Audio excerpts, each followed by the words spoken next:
mirado las que hemos tenido anteriormente y he visto que muchas de las ideas que iba a contar en esta charla han salido ya, ¿no? Son debates que se están teniendo justo en este momento. Y bueno, creo que puede que me repitan algunos de los temas que ya han salido, pero de todas formas, como veo que es un tema que tiene interés, creo que no está de más pues seguir insistiendo sobre él. Mi charla va sobre precisamente algo que se está comentando, que es el uso de software para procesar grandes volúmenes de datos, ¿no? El software está claro que todos lo utilizamos, ¿no? El software está en todas partes hoy en día en la sociedad y, como no, en la astronomía, donde hay que hacer muchos cálculos y además hay que hacer en muchas ocasiones tareas repetitivas, con lo cual es muy interesante pues, que tengamos software que nos libere de muchas tareas manuales.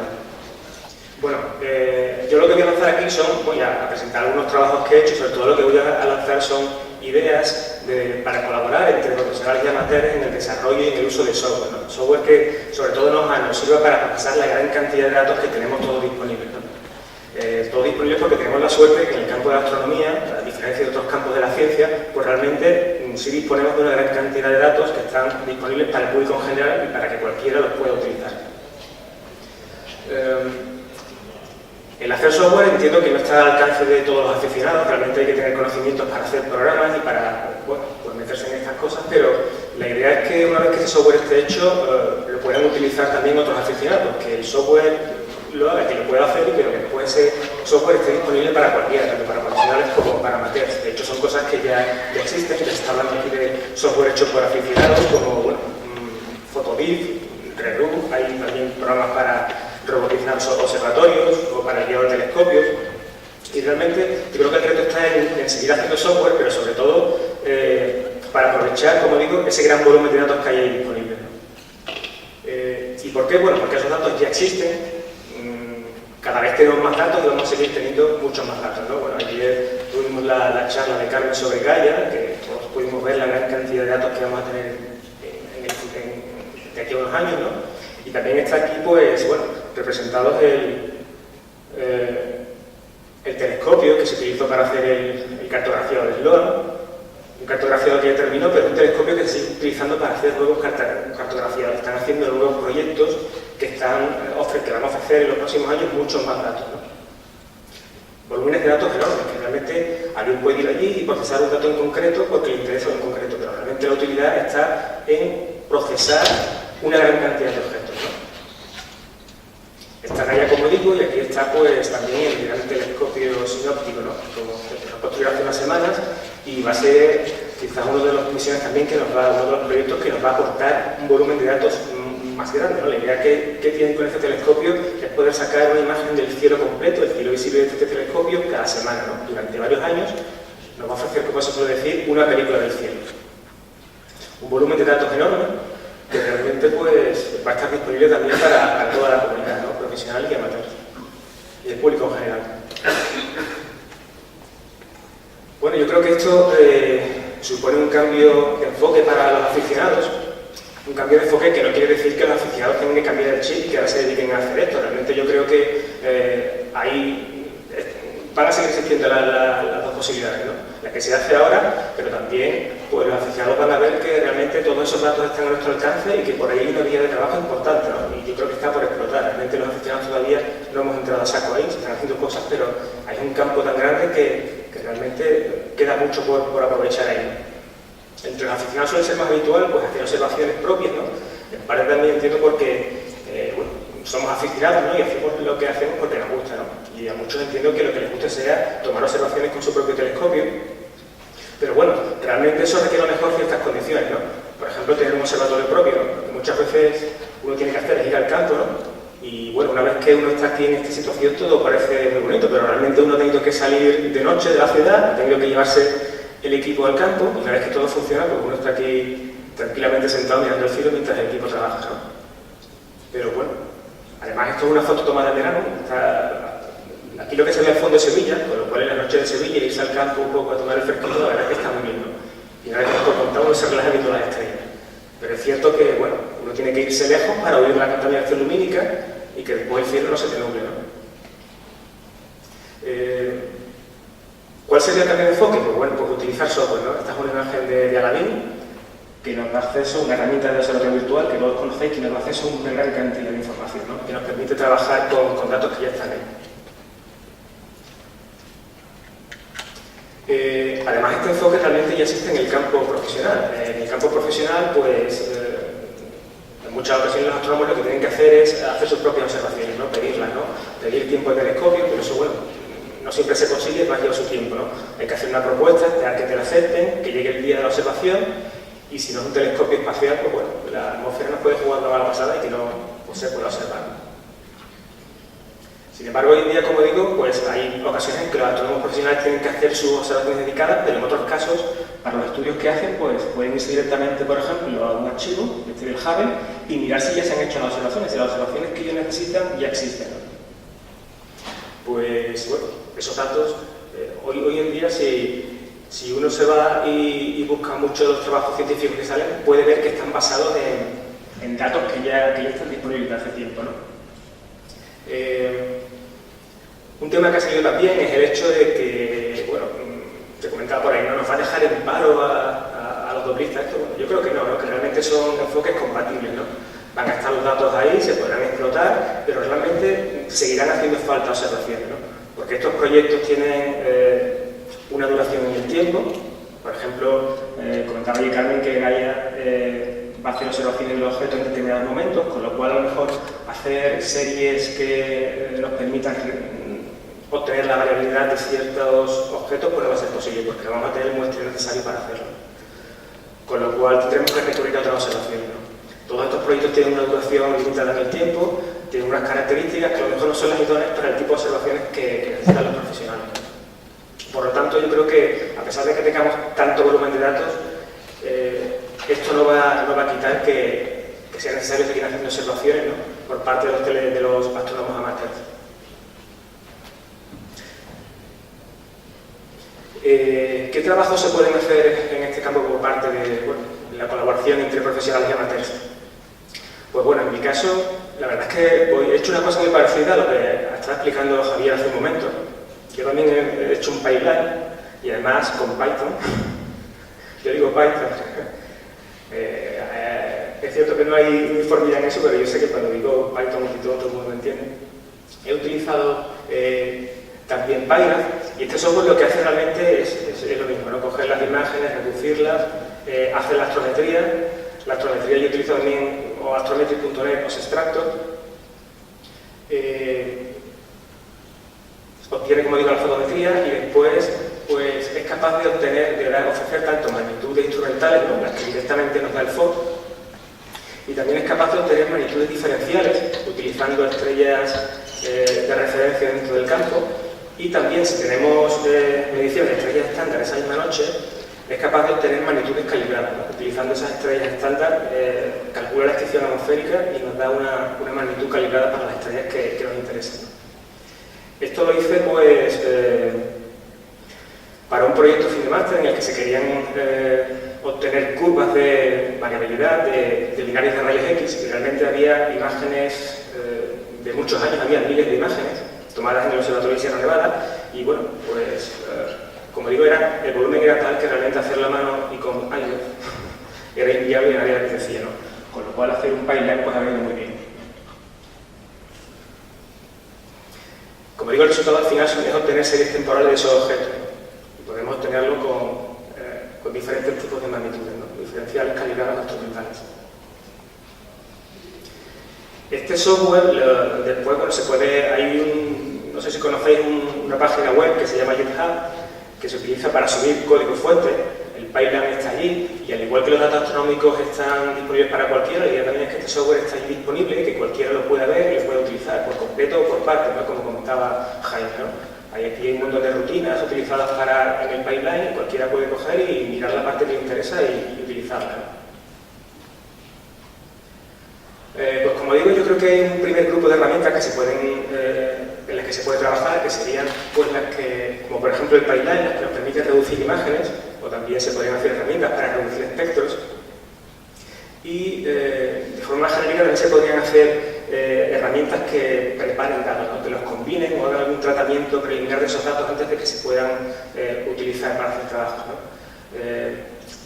Tenemos el observatorio virtual, que una de las cosas que nos aporta es que es capaz de de unificar un montón de fuentes de datos diferentes y ofrecerlas bajo un formato común, ¿no? Unificado.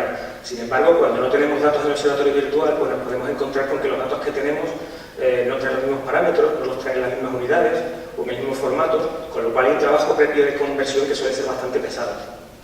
Y ese tipo de herramientas también se pueden desarrollar. Otro ejemplo de herramienta que también he hecho ha sido un software también desarrollado en Python para obtener la variabilidad de conjuntos de estrellas, de campos de estrellas, ¿vale? Este es un software que entraría dentro de lo que se suele llamar minería de datos o machine learning, aprendizaje automático, y está hecho en Python porque la idea era que se integrase con un software llamado Lemon, que ha desarrollado el Instituto de Astrofísica de Andalucía, que hacía el trabajo previo del pipeline de reducción de datos, y una vez que se obtenía toda la fotometría, la idea era, y se tenían esas series temporales, era alimentar este programa para que este programa, de las estrellas que teníamos en el campo, nos fuese capaz de decirnos si esas estrellas pues, correspondían a cierto tipo de variabilidad, ¿no? Si una cefeida, una RNLK, otro tipo, ¿no?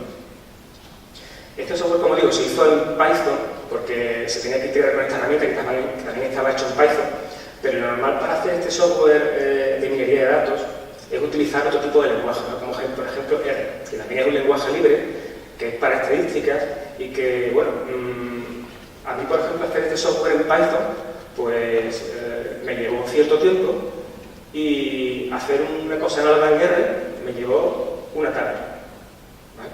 Python es cierto que tiene un montón de librerías científicas y nos permite trabajar muy bien con sistemas de reducción de datos y con cálculos numéricos, pero por ejemplo R está hecho precisamente para hacer este otro tipo de cosas, ¿no? La minería de datos y el machine learning, y en poquitas líneas de código uno hace lo que el Python cuesta hacer con muchos módulos, ¿no? Como digo, R también es un lenguaje libre y es, para quien quiera hacer estadística y minería de datos, es fantástico. Una búsqueda en un repositorio de artículos científicos como así, utilizando términos como Machine Learning, rápidamente nos da un montón de resultados. Estos son de hace unos días y se puede ver que son técnicas que están presentes en una gran cantidad de artículos científicos, ¿no? Y en campos muy diversos, ¿no? Se utilizan para muchas cosas. Y esta yo creo que es otra de las ventajas que tiene el hacer software, ¿no? Y el ir más allá de las propias observaciones que podamos hacer los aficionados, ¿no? Y es que nos permite trabajar en campos que están totalmente fuera de lo que nosotros podemos hacer con nuestro telescopio, ¿no? Con nuestro telescopio podemos obtener fotometría, hacer astrometría, pero como podéis ver aquí, pues utilizando datos de observatorios profesionales, de telescopios espaciales, pues podemos trabajar incluso, como pongo aquí, incluso en campos que son ahora mismo todavía muy novedosos y que todavía, bueno, queda mucho por hacer, ¿no? Como son de las ondas gravitacionales, que todavía no hemos llegado a detectar, pero cuando llegue el momento en el que empecemos a detectarlas, pues estas técnicas en estos campos permitirán que un aficionado incluso pueda trabajar en cosas que están fuera del alcance de nuestro instrumento, ¿no? Como podéis ver aquí, pues el grado de aplicación de estas técnicas es casi, bueno, casi cualquier parcela de la astronomía, no se puede utilizar. Quería comentar que, bueno, está el observatorio virtual, que como todos sabéis nos ofrece acceso a una gran cantidad de datos y también nos ofrece herramientas, ¿no? Herramientas para tratar esos datos. Hay un montón de herramientas muy útiles y en principio esas herramientas, por la interfaz visual que tienen, pues lo que nos permiten es tratar datos de forma manual, ¿no? Tenemos que ir haciendo nosotros todas las tareas para tratar esas imágenes, obtenerlas, ¿no? Y hacer el tratamiento que queramos. Pero lo bueno es que algunas de estas herramientas también disponen de lenguajes propios, ¿no? De lenguajes de script. Con lo cual, si al final tenemos un montón de datos en el observatorio virtual y realmente lo que nos interesa es procesar una gran cantidad de datos, estas herramientas de observatorio virtual también nos permiten hacerlo. Podemos utilizar la interfaz gráfica para ensayar un procedimiento de tratamiento de esos datos y cuando sepamos que funciona bien, lo podemos implementar con un script, utilizando el lenguaje de script que traen estas herramientas, como por ejemplo aquí, Aladdin, y aplicar ese mismo proceso ya no de forma manual, sino de forma automática a un montón de datos que el propio observatorio virtual se encarga de recuperar y tratar utilizando una herramienta como Aladdin. Bueno, yo creo que este es un campo, como he dicho, que tiene muchas posibilidades y que está por explotar por los aficionados, pero bueno, creo que también tiene sus limitaciones y es que, bueno, quizás, como digo, siendo aficionados, nosotros hacemos aquí lo que más nos apetece, lo que más nos atrae, lo que más nos gusta, ¿no? Con lo cual, pues veo que a lo mejor pues, no es el enfoque que muchos aficionados le quieren dar su tiempo libre, ¿no? Por conocimiento, porque no sea lo que más les guste, quedarse en su casa con el ordenador tratando datos, ¿no? Pero bueno, creo que también hay quien le gusta hacer este trabajo y por mi experiencia sé que si este trabajo a lo mejor requiere informáticos, sé que entre los informáticos hay una gran cantidad de aficionados a la astronomía. Y sé que hay muchos informáticos que a pesar de que se pueden pasar el día programando en su trabajo o en su estudio, después llegan a su casa y también programan, ¿no? Como en mi caso, no todos los días, pero bueno, sí que sacamos ratos para hacerlo. Otra limitación que veo es que, bueno, la conocéis seguro todos los que hacéis trabajo por vuestra cuenta, y es que el tiempo que disponemos para esto está limitado, ¿no? Realmente pues, nos gustaría dedicarle más tiempo, pero siendo aficionados lo que hacemos es dedicarle los ratos libres, ¿no? Con lo cual a veces la colaboración con los profesionales es un poco complicada, porque si ellos tienen que hacer un volumen de datos grande, pues realmente a nosotros no les podemos dar la dedicación que exige un proyecto como ese, ¿no? Podemos hacer colaboraciones pequeñas o puntuales, pero si es un proyecto que requiere una carga de trabajo importante, pues realmente el proyecto, el investigador tiene que disponer de personal propio para hacerlo.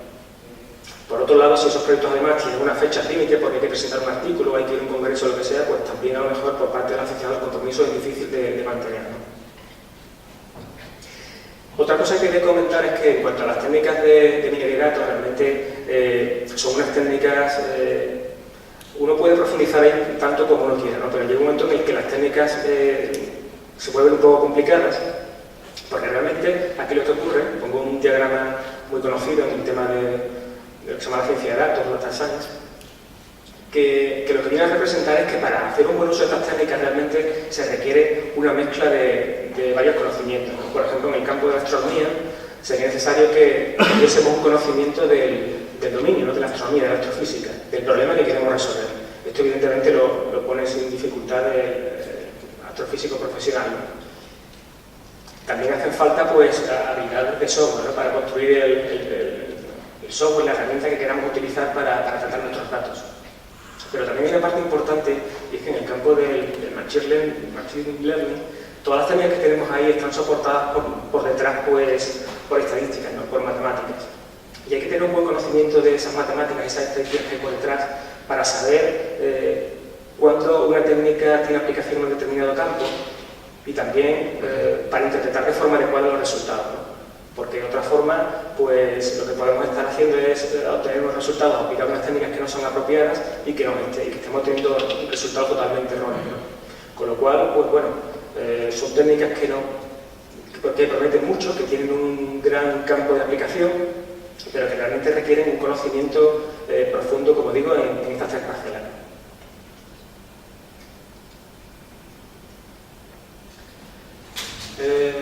Bueno, ya como digo, la charla sobre todo es una propuesta, ¿no? Ya por parte de los profesionales aquí se ha hablado de que es interesante la colaboración de los amateurs para hacer software, para procesar grandes volúmenes de datos.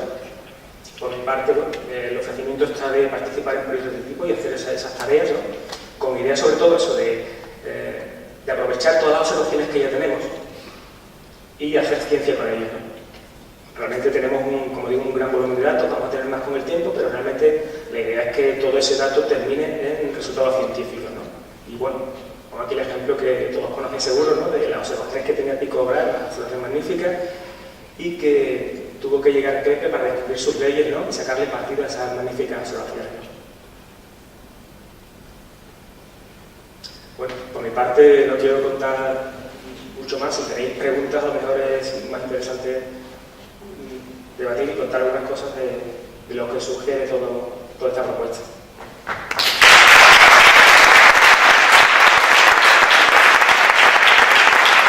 Muchas gracias.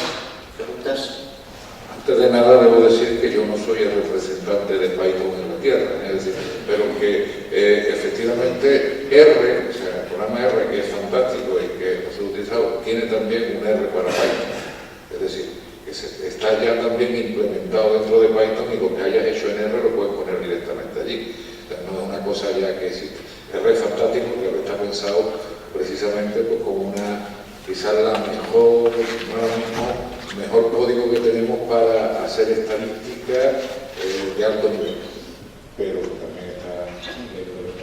De hecho, también hay una librería que se llama Panda, que lo que hace es que bueno, termina haciendo en Python cosas muy similares a las que hace en R, incluso con una sintaxis muy parecida a la de R. Es directamente el mismo lenguaje que tiene R, pero lo mismo que hacía en Python. Sí. Ah, perdón. No, porque creí que me discutía ya. Lo mismo que tenías con Pygraph, o como queramos llamarlo en ese Spanglish, tenían la misma orden que era, pues, no sé, incombine, ¿no? Pues tenías allí pi.incombine, pues exactamente lo mismo tienes con R, es la misma orden, únicamente que tiene puesto un pi por algún lado. O sea que en realidad es bastante seguido. Por eso te digo, el tema es que casi ahora mismo el mundo de la astronomía se está moviendo en el entorno Python. Yo creo que yo el salto más grande que veo, francamente lo digo, obviamente los profesionales todos tenéis una carrera y unos estudios, que la gente habla de programación y habla de scripts con una tranquilidad bestial, pero si preguntamos a los aficionados ¿cuántos han usado Python? Veréis que levantará la mano 1, 2, yo hace 2 semanas que me he metido. Si en un foro de aficionados, como ha pasado repetidas veces, alguien pregunta, ¿me podéis explicar cómo se usa iRAF? No contesta nadie. Nadie. Preguntas cómo se usa Photodif y salen 300.000. 300.000 no salimos 5, pero son 5 contra nadie. O sea, quiero decir que los aficionados nos movemos cuando se dice alegremente, no, es que los aficionados estamos a nivel de los profesionales. Huevo. Los profesionales estáis aquí, nosotros estamos aquí abajo. Y habláis de unas herramientas con una facilidad de que dais por sentado de que todos las usamos. Y hemos oído campanas. Algunos que llevamos muchos años en esto nos interesamos en ellas. Y ves que cuando quieres proponer algo a los colegas y dices, no, es que ahora vamos a hacer script, vamos a programar con Python, déjalo estar. En cambio, si encuentras otra persona que le dices tus inquietudes, mira, si necesitamos un programa que haga algo parecido a lo que hace iRAF, pero no me vengas con que tengo que hacer scripts o cosas de estas. Pues encuentras a alguien que lo haga y eso triunfa en los aficionados. Quizá para los profesionales sea superfluo, pero para nosotros nos salva. Quiero que, o sea, para mí sería muy fácil decir aquí, sí, me he entendido en iRAF, me he entendido en Python, eso era mentira. He trasteado algo muy poco en iRAF y un poquito más en Python. Y veo que, desgraciadamente, muchos aficionados no entrarán aquí jamás. Bueno, la idea que comenta aquí es precisamente eso, que realmente no habrá muchos aficionados que puedan hacer software, pero los que podamos hacerlo, lo haremos y después esa herramienta la usarán los aficionados, que no puedan hacer software, porque no es que todo el mundo haga software, sino que uno haga las herramientas y después se beneficie el resto, ¿no? Sí. Eso además te digo una cosa, yo la herramienta de hacer pipeline, esto que tengo lo lanzo con una línea de comando. A mí me resulta más fácil hacer ese trabajo con el pipeline que tengo que con Photodif. Tengo que entrar en la ventana, marcar cosas, aquí con una línea de comando me lo hace todo. Yo soy un fan de Linux, pero si también preguntáis a los aficionados cuántos usan Linux, y también veréis que, por desgracia, Windows me han aporreado. Bueno, Python se puede utilizar en Linux, en Windows, en Mac, en todo. Es decir, que yo veo una barrera importante. Pero bueno, quedamos en eso. Lo que podamos hacer software lo hacemos y el resto, pues, que lo utilicen, que lo aprovechen. Contestando un poquillo más al tema, yo que sí que soy informático y sé las dificultades que lleva. Programar no es fácil, programar no es una tarea sencilla, no es clicar aquí y ya todo funciona. Y está claro que hay alguna gente que no va a poder dedicarle el tiempo suficiente para aprender a programar. Eso es una tarea que requiere muchísima práctica, muchísimo tiempo y lo mismo no tiene que llegar todo el mundo. Él bien ha indicado que no todo el mundo tiene que desarrollar programas, ni tiene que aprender, ni tener una noción de programación muy profunda. Pero hacer scripts es programar a un nivel, dependiendo del script, pero para muchos de los scripts, como se han comentado antes, eso sí está al alcance de muchos aficionados. Hacer un algoritmo complejo, directamente implementar un algoritmo a Machine Learning, no está al alcance de cualquiera. Hay que saber mucha informática, hay que saber mucha ciencia de datos debajo. Pero el poder automatizar procesos sí está dentro del alcance de mucha gente.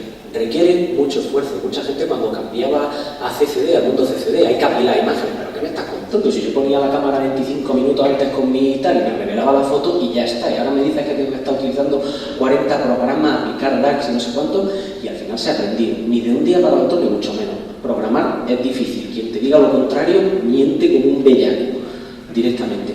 Ahora, el partido que se le puede sacar a aprender a programar un poco es absolutamente grandísimo. No ser un profesional, sino un poco. Requiere mucho esfuerzo. La cantidad, los beneficios que vaya a sacar la gente que no sepa y que queráis aprender, me alegro de que te hayas puesto en ello con Python o con cualquier otro lenguaje, pueden ser grandísimas. Evidentemente te comenta, va a un foro de aficionados. Claro, si ningún aficionado sabe del tema, ningún aficionado te va a responder. Eso está absolutamente claro. Pero precisamente en foros como este tenéis a unas cuantas personas, algunos están haciendo ponencias, otros no estamos haciendo ponencias, pero sabéis que controlamos un poco del tema.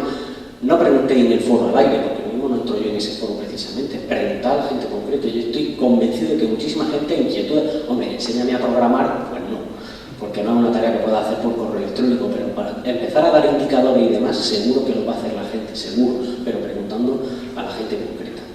Bueno, pues te agradecemos de nuevo tu presentación. Gracias.